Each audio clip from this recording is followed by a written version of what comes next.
배꼽손! 안녕하세요. 말랑닥터 김영진입니다. 좋아요 꾹, 구독 꾹 눌러주시면 더 좋은 영상으로 보답할게요. 오늘 영상에서는 소아청소년과 의사 입장에서 눈에 띄는 리뷰들을 좀 할 거고요. 모야모야병 잠깐 설명드리고 갈게요. 그럼 바로 시작할까요? 우선은 자랑부터 좀 하고 갈까요? 제가 지난번에 올렸던 리뷰 영상에서 오와 스포라고 했었던 얘기가 거의 다 들어맞았죠? 못 보신 분들은 한번 보세요. 나름 볼만하답니다. 제가 얘기 드렸던 대로 마음이 아프기도 하고 좀 짜증도 나고 그런 장면이 다시 또 나왔어요. 안정원쌤이 설명하는 아동학대 장면 말이에요. 교통사고로는 이런 모양의 멍이 나오지 않는다는 거, 색깔이 서로 다른 여러 개의 멍이 있다는 거, 아빠가 눈치채면 도망갈 수 있어서 경찰에 신고부터 한다는 거, 그리고 경찰이 왔을 때 아빠가 아니라고 잡아떼고 발뺌하는 것까지 말이에요. 그리고 쌍둥이 형 팔이랑 갈비뼈 골절이라고 너무나 당연히 얘기했던 거랑, 식탁에서 떨어졌을 때 팔이랑 갈비뼈가 그렇게 부러지기 쉽지 않다고 얘기했던 거, 그런 거까지 다 제가 지난번에 얘기 드렸던 내용이죠. 근데 형한테 올드 프랙처 있을 거란 거는 놓치긴 했네요. 짐작 가능할 법한 얘기였는데, 사실 제가 잘났다기보다는 그만큼 드라마팀이 고증을 열심히 한 거겠죠. 그리고 안정원쌤이 아니라 장겨울쌤과 아빠의 추격전이 있을 거라고는 생각도 못했네요. 장겨울쌤 외과 전공의답게 크록스 신고 계시더라고요. 근데 드라마에서도 응급의학과 배준희쌤이 얘기하죠.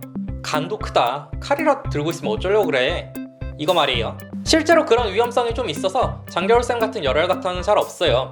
설령 그런 마음이 있어도 하지 못하게 교육을 하기도 하고요. 거기다 당장 폭력성이 짙은 아빠잖아요. 구구즈 5인방이 삼겹살집에서 고기 먹는 장면이 나오는데, 아마 애들 보는 의사쌤들만 눈치챘을 것 같은 디테일이 좀 숨어 있었는데, 바로 안정원쌤이 고기를 굽는다는 거.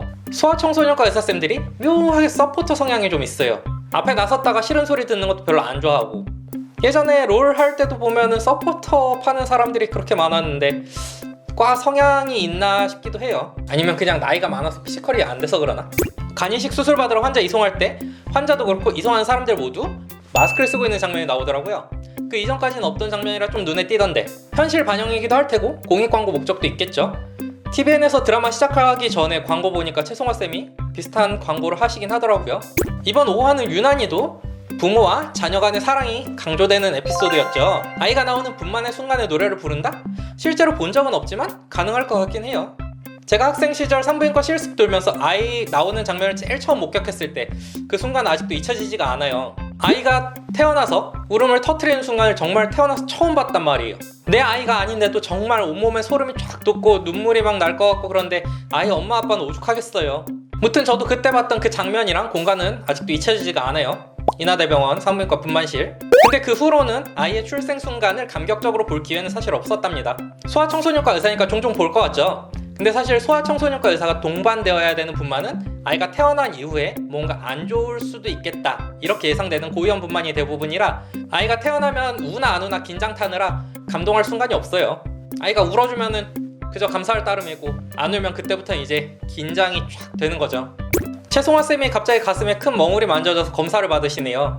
소문 날까봐 다른 병원 가서 받으시던데, 단단하기도 하고 모양도 좀 안 좋다 그래서 걱정입니다. 그냥 봐도 사실 긴장되게 만들어 놓긴 했는데, 이게 의학 지식이 있는 입장에서 보면은 모양이 안 좋다, 단단하다, 갑자기 크기가 커졌다, 전부 다 말리그너시, 악성 종양?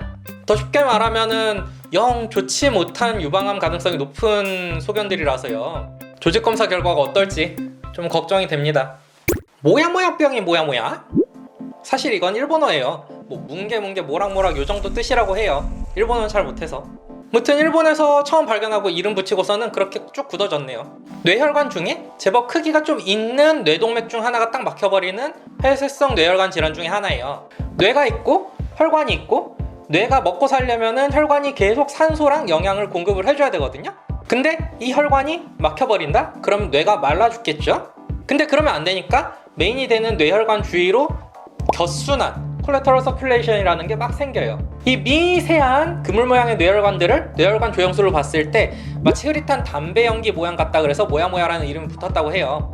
드라마에서 아이 울리지 말라는 얘기랑 풍선 불다가 기절해서 왔다는 얘기가 핵심인데, 아이들이 울거나 풍선 불다가 리코더 불다가, 경우에 따라서는 뜨거운 라면 시켜서 먹으려고 이렇게 불다가 갑자기 정신 잃고 쓰러져서 응급실로 실려오거든요. 그거 하나만 가지고서도 모야모야병을 의심할 수 있는 그런 병이에요. 의대생들 시험에도 맨날 이러고 나와요. 큰 혈관 주위로 미세한 혈관들이 자라 있으니까 그걸로 뇌가 먹고 살면 되지 않나? 이렇게 생각하실 수도 있는데 사실 꼭 그렇지만은 않아요. 아이들이 풍선불다 갑자기 쓰러져서 온다고 했죠. 이거를 TIA, 일과성 뇌허혈이라고 하는데 지금 혈관이 막히고 있잖아요. 그래서 격순환이 생겨야 되는데 이 격순환이 충분히 생기기 전까지는 아이들이 이러고 과호흡할 때 일시적으로 뇌에 산소가 안 갈 수 있어요. 그래서 일시적으로 정신을 잃고 쓰러지거나 편마비, 한쪽만 마비가 오는 이런 증상들이 반복적으로 생길 수가 있어요. 그리고 그냥 두면 머리도 좀 나빠지고 경련이나 이런 것도 나타날 수 있고요. 그러면 이 격순환이 생기고 나면 그 이후엔 괜찮냐? 그것도 아니에요. 아까 제가 미세한 혈관들이라 그랬잖아요. 이 혈관들이 너무 얇다 보니까는 잘 터져요. 이게 터지면은 이것도 결국 뇌출혈이거든요. 그래서 이런 것 때문에 다시 또 병원 실려오고 심하면 사망할 수도 있어요. 치료는 아직까지 현대의학으로는 근본적인 치료는 불가능한데 뇌혈관 모양을 예쁘게 잡아주는 수술로 꽤 긍정적인 효과를 보고 있답니다. 오늘 제가 준비한 영상은 여기까지예요. 재밌으셨나요? 그러면 다음에 다시 만나요.